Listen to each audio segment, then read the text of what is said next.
Kami CGP Angkatan 11 Kabupaten Pasaman akan mempraktekkan demonstrasi konstekstual modul 2.3 coaching untuk supervisi akademik. Saya Juliani dari SMPN 4 Mapat Tunggul sebagai supervisor.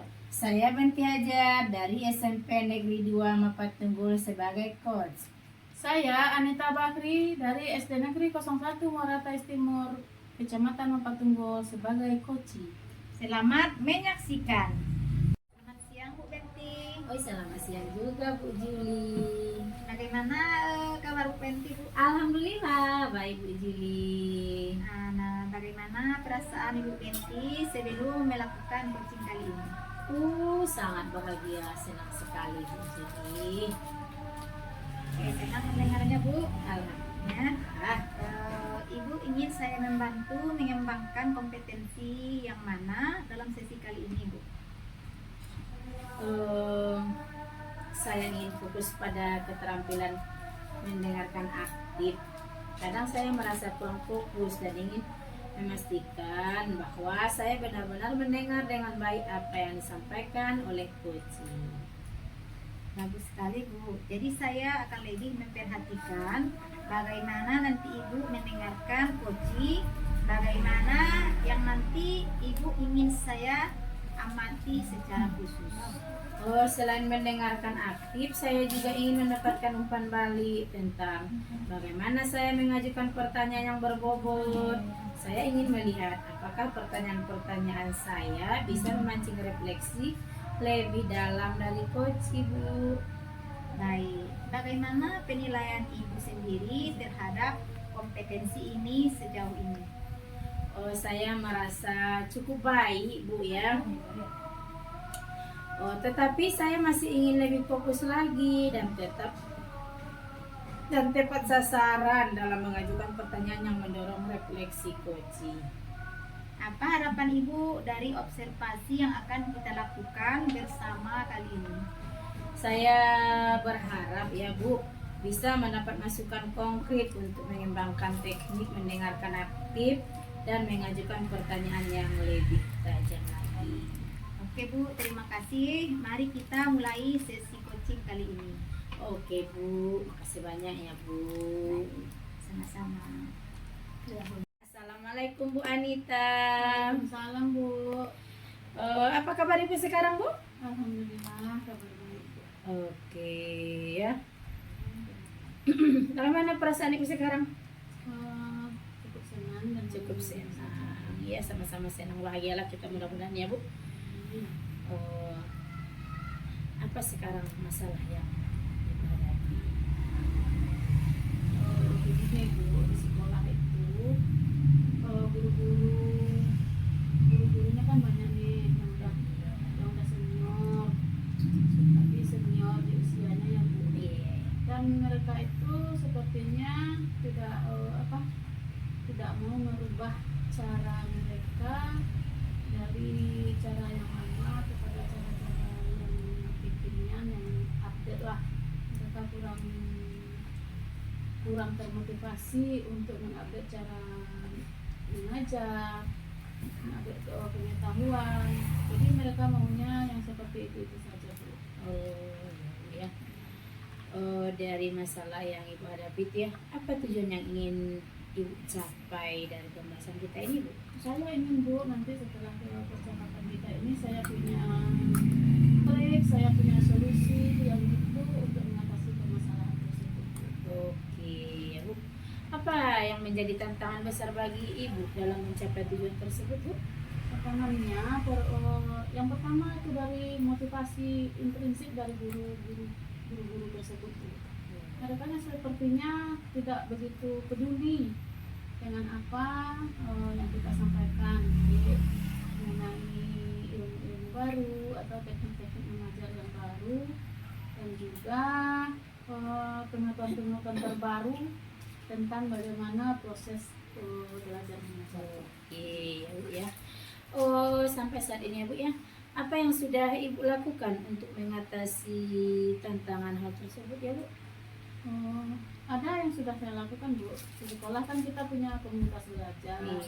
Nah di Kombel ini kita sering membahas pengetahuan baru yang saya dapatkan, terutama dari pendidikan guru penggerak kita ini Bu. Kita kan di Kombel itu sudah punya jadwal sekali per minggu, itu setiap hari Jumat.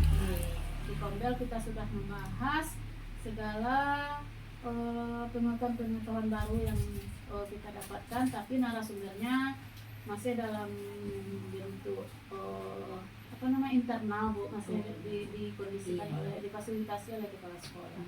Bagus sekali ya Bu ya. Tapi di samping itu apa yang menurut Ibu ya menjadi penyebab utama permasalahan tersebut Bu? Penyebab utamanya yang pertama karena mereka merasa mereka sudah tua, jadi tidak perlu lagi ilmu-ilmu baru. Kemudian yang kedua, sekolah memiliki fasilitas namun akses internet agak macet-macet gitu Bu. Jadi kurang juga kesempatan untuk mengakses ilmu baru. Apa yang dapat Ibu lakukan ya untuk mengatasi masalah itu? Rencananya saya akan melakukan ini Bu.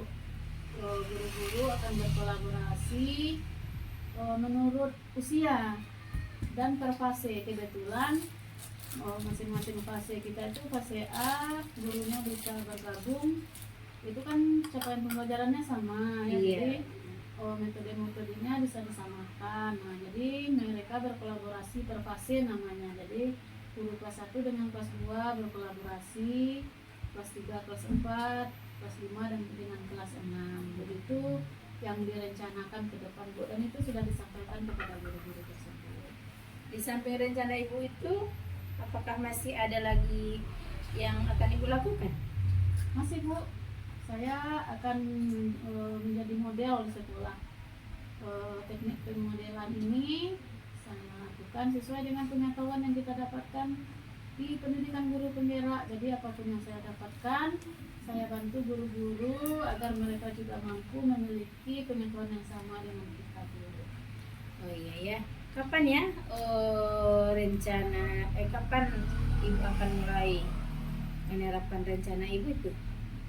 Rencananya minggu depan atau di pertengahan Oktober Bu, nanti setelah anak-anak penilaian tengah semester kita akan mulai melakukan rencana ini, dan saya akan siap-siap untuk menjadi modal di setiap fase. Oke ya. Di apa Ibu ya? Di samping Ibu telah menerapkan rencana Ibu itu, bagaimana Ibu akan mengukur keberhasilan dari rencana yang telah diterapkan itu? Saya nanti akan mengukur keberhasilannya dengan melihat implementasi dari apa yang mereka laksanakan. Jadi per fase itu nanti saya minta mereka mempraktekkan apa yang mereka pelajari, apa rencana yang mereka buat, dan bagaimana mereka. Bagus sekali ya Bu ya, dan hasil yang telah saya dapatkan oleh Ibu hari ini bagus sekali, mantap untuk diaplikasikan ke depannya ya Bu ya. Masih ada bagaimana sekarang perasaan Ibu dari hasil perbincangan kita tadi? Wah, terasa ada beban yang terlepas dari pikiran saya. Saya merasa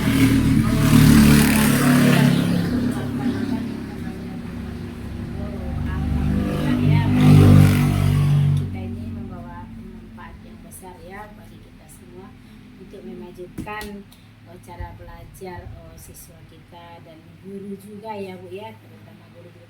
Masih adakah lagi perasaan yang akan Ibu utarakan? saya berterima kasih ya Bu ya. Terima kasih Bu Benti telah mendengarkan celotehan saya. Bu Benti telah mengapresiasi rencana-rencana saya. Terima kasih ya Bu ya.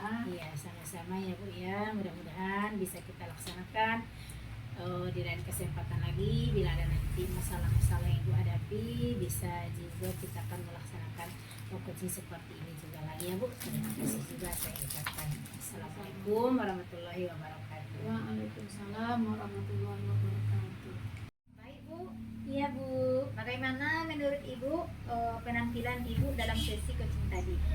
Saya merasa cukup baik ya Bu, terutama dalam mendengarkan, meskipun saya merasa beberapa pertanyaan bisa lebih tajam ya Bu ya.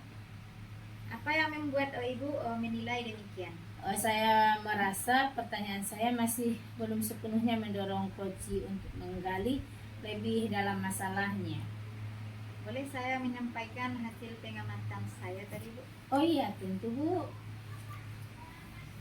Nah, tadi Bu saya mengamati bahwa ada pada saat coach berbicara, Ibu belum memberikan ruang yang baik dengan mendengarkan secara aktif. Nah, itu sudah sesuai dan bahkan lebih baik dari yang saya harapkan.